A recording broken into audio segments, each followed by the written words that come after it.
The biggest thing I always see happening is that attorneys hire experts too late in the process.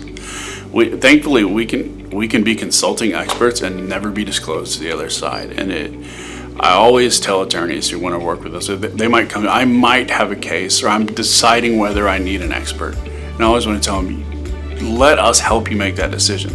And it's not just self-promotion, you might miss something because you don't live in our playground. So hire an expert as soon as you think you might possibly need one.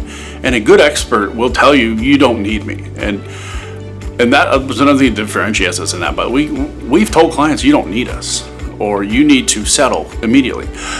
So that's the first thing, is hire an expert early on in your case. Saying that hire an expert who is going to tell you the truth, and is going to pick up the phone and call you and keep you up to date with your case.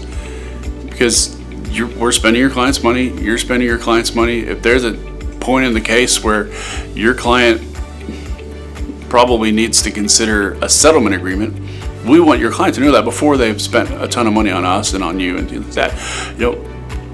I see a lot of attorneys who want to focus on an expert also who has worked that exact case. And that's a great characteristic to have in an expert, but broaden it and find an expert who may work in that area, who has expertise in doing what you want or you're looking for.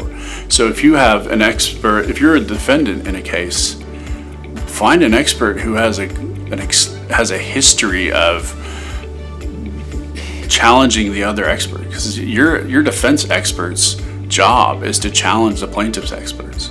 So whether they know